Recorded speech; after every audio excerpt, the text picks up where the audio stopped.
Hey friends, Alexis here again with some more fun tips about how to become a morning person and why it's so good for you. I'm excited to share some tips about the importance of a morning routine and what you should maybe be including in your morning routine. For those who don't know me, my name's Alexis Kochever. My page here is Alexis Kochever, Health and Fitness RX. Health and fitness because it's my passion, the RX because I'm also a family practice PA, physician assistant, and I work a lot with families who are trying to be healthy, especially women, busy moms who are trying to find time to prioritize their lives. And this series I've been sharing about becoming a morning person and sleeping better, that kind of thing, is just going to contribute to that and giving you that extra time to make time for you. And so what I want to share today is the importance of a morning routine. So the last few videos and vlogs I've done, I've talked about the benefits of getting up early in the morning and working out first thing. I also shared some tips on how to get better sleep and how tips to battle that snooze button and how to get up. So I'm sure you're all incorporating all those tips because they were awesome. So now that you're up early, what do you do? So let's think about it for a second. Here's a couple different scenarios here, and maybe you can relate to them. So, the average day, we've didn't get much sleep. We hit that snooze button time and time and time again. You hit it, maybe 3, 4, 5 times, or maybe a whole hour goes by. You hit it until you have 0 time left in the morning, basically only enough time to shower, grab a cup of coffee and head out the door. How does this leave you feeling? For me, I've done it. I've done it a lot. It leaves me feeling stressed, angry, just kind of not really ready for my day. You don't have time to eat a good breakfast. You don't have quality time with your family, that kind of thing. So now here's the flip side. When you skip that snooze button, you get right up, when that alarm goes off, it gives you plenty of time. It frees up time in the morning for, things that you enjoy or things that are good for you. And this is where that morning routine comes in. It also, sends you off on your day feeling positive, healthy, relaxed, and just ready to crush your goals that day. So, they sort of just instill a sense of peace and positivity and that kind of thing. So, I just want to share some quick ideas for your morning routine in case you want to try and start doing it. I have one that I follow most of the time. I do have days that I'm not great at, but I'm trying really hard to stick to it. And I wanted to share some of those tips with you because they do definitely make a difference. So really, your morning routine can be whatever works for you. But there are a few that I think are really important to incorporate. Number 1, hydrate. You've now been sleeping for like 6 to 8 hours and you haven't had anything to drink. So your body is definitely dehydrated. So you're going to want to, get up and get some water in right away.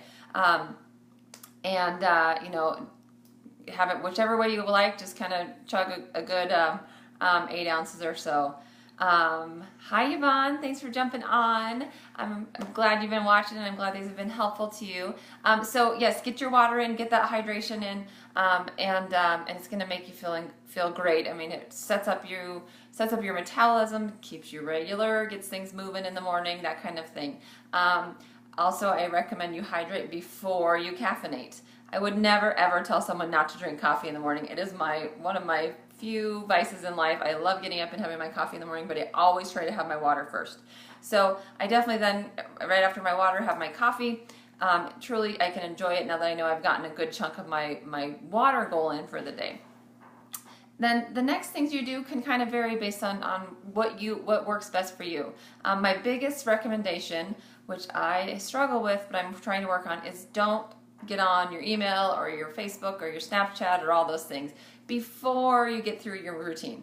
So some of the other things you might want to be doing in your morning is some silence or some meditation or mindfulness. And this is hard for me. I'm not good at just sitting in silence and sitting still. But since I've started this kind of little practice of 10 minutes of just silence in the morning, it has done wonders for just to kind of help my anxiety levels stay controlled. And if you can guess it, there's an app for that. If you're not good at just kind of sitting in your own quiet, there are tons of apps out there. One of my favorites is Headspace. I can't remember the man's name, but he has such a soothing voice, and he guides you through these meditations. And it's really not a whole lot more than just deep breathing and just kind of focusing inward and, you know, keeping all the noise out. And it's just a great practice to learn. It helps you throughout the day. I recommend it to a lot of my patients who have anxiety, because it's a good tool to use when you're stressed and anxious and whatnot, even throughout the day. But it does set you up for just being more peaceful and more calm throughout your day as you're going into it. Some people like to meditate like while exercising. So like your yoga could be your meditation, or you could go for a quiet walk, that kind of thing. And so if that's going to be it, just make sure you don't have lots of other stuff bombarding you. Another one that's a really good practice is to practice gratitude. You know, I've seen a lot of things on Facebook here and there about, you know, those kind of memes you see about when you're thankful, you get more. But it's true. It's when we're in kind of a constant state of gratitude, we sort of welcome more abundance into our life. And when we're focused on what we have instead of what we want or what we don't have, and we're negative about it, we definitely do, you know, attract more abundance to our lives. My next tip would be affirmations. And this one's a little bit tough. I struggle with this one myself, but it is so important. And I don't know if you're a Saturday Night Live fan and remember Stuart Smalley. So this is an example of affirmations, if you don't know what that is. You remember Stuart Smalley? He used to sit there and say, I'm good enough, I'm smart enough, and doggone it, people like me, or something along those lines. But that's really what it is. It's an affirmation of just kind of affirming and telling yourself you have the things that maybe you desire in life before you even have them. For me, I like to focus on productivity, and that kind of thing of just like getting through my tasks. And so I talk about how productive I am, or you can also talk about affirmations in your marriage, that kind of thing. And then, you know, of course, it wouldn't be me telling you what to do in the morning if I didn't include exercise. And no, that's not just because I love exercise, but it does definitely set you up for an amazing day. I shared all the benefits the other day about why exercise in the morning is so great. So, you know, that's how I usually end my kind of morning routine. You know, also you can throw in there goal setting, you know, journaling, that kind of thing. Reading, it's a really good time to read in the morning and get your kind of personal development done, or, you know, read your Bible verse, that kind of thing. So those are all just some tips on how to create a great morning routine. You know, it's a great way to start your day strong, clear your mind, and go into your day, you know, with less stress and focused on your goals and ready to rock your day. So I hope all these tips have helped. I love receiving your messages about how you tried my tips on how to battle that snooze button and moving your alarm across the room and getting up to exercise in the morning. It makes me so happy to hear those kind of things. So I'd love to hear more if you've tried any of the things I've shared. I can't wait to share more with you. Have a great night.